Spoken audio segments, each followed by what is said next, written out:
What's up, YouTube? This your main man, AB the Hero, back again with another video. And today I want to talk about a local Ohio school board that has lowered the athletic eligibility GPA down to a 1.0 as opposed to a 2.0.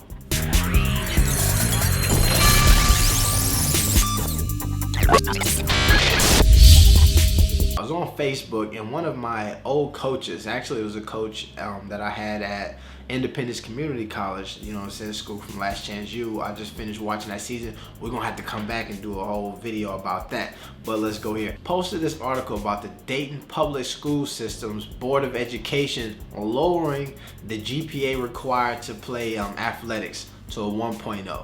Now in his comments, it was a lot of folks who were disgusted by this. He even was like, oh, this is sad.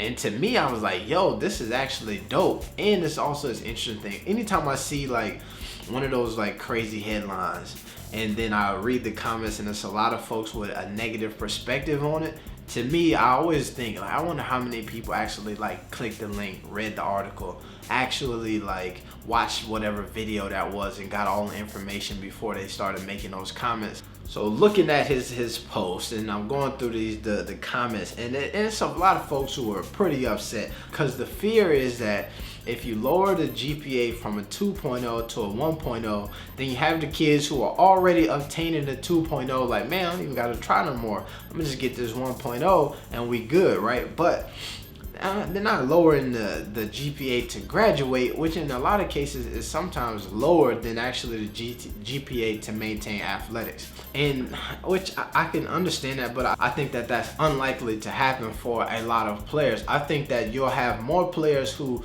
wouldn't have ever even gotten an opportunity to play athletics to get an opportunity to play for the first time ever than you would have kids who have that opportunity not take full advantage of it anymore. All right, and to me it just is a great idea because I think about my own personal experience. Now I feel like I've talked about this in like little snippets here and there on this channel, but I was a kid who went to school, high school, 5 years. All right, and that sounds crazy, you know what I'm saying, but there's a story behind it. Like when I was in middle school, my mother got sick. She had a stroke. A week later, she had an aneurysm. So she was never the same after that anymore, right? So we end up having to take care of her as a family. So by the time I got to high school, I started missing a lot of school just because I needed to be home to help my dad take care of my mom.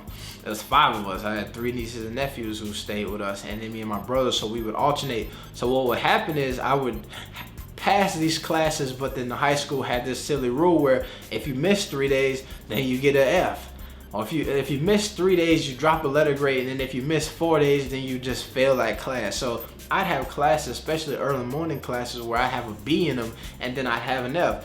So it just wiped my GPA out. So I'm walking around here with a 1 point GPA, you know what I'm saying? 1 point something GPA, don't have a 2.0.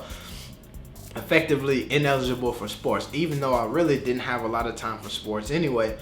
So my freshman year, I didn't play sports just because I had so much stuff going on at home.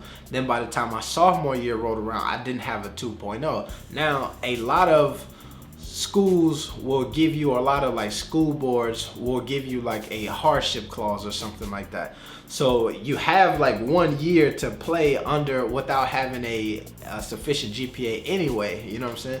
So I got to play my second year in high school. I got to play JV, and then I got to play varsity football. But then by the time that semester came around, I was done, all right? Now, what's different about that and what this is talking about is if you have a GPA under a 2.0, what they're expecting you to do is enroll in mandatory mentoring, after school tutoring, and other different programs to help you increase your GPA. So then after every semester, your GPA has to get better. If your GPA goes backwards, then you're done. You can't play anymore. You lose your eligibility. That right there would have been a life-changing situation for me, because when I was in high school, it took until the officials and folks at the schools were aware of my home situation before they stopped dinging me for missing class or showing up late. And then I was able to actually like obtain the GPA that I should have had. And honestly, I could never bring my cumulative back up. So you're talking about me, and then how I ended up doing 5 years is I played football my second year, and then the third year I was ineligible, and then my mother passed away after my third year, which would have been my original junior year.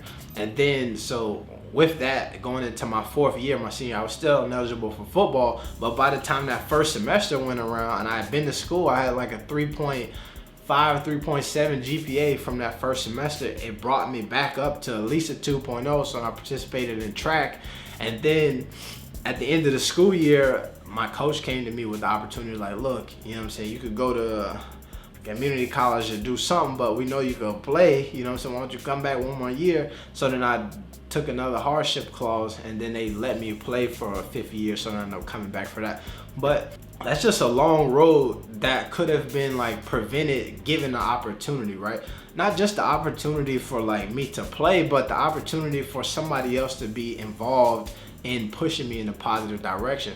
What really hurt my GPA through part of that was I lost a lot of I would end up failing the class because of like my attendance, and then the rest of it I just would just sit there for. I'm like, shit, ain't no point in doing no work now, I already failed. So then it just kind of discouraged me a little bit. So I think that these type of programs, and when you are pushing kids in a positive direction, you're giving them an opportunity to get the benefits and all of the life lessons that you get from playing athletics, right?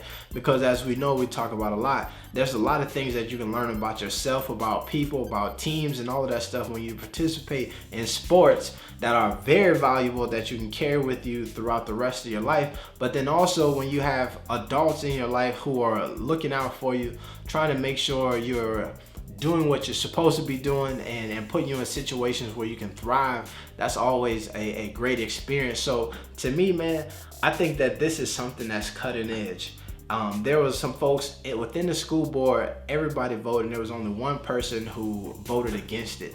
And his reasoning ended up being something about, he just didn't think it would look good to people. And a lot of times, man, when you're trying to change people's lives and you're doing things that are trailblazing, to the average person, they're not gonna understand it. But you gotta do it anyway, because it's going to affect the folks who you mean for it to affect, more than it'll affect the people who are looking from the outside in with critiques and judgments, but without solutions. This your main man, AB the Hero. I'm out. Peace.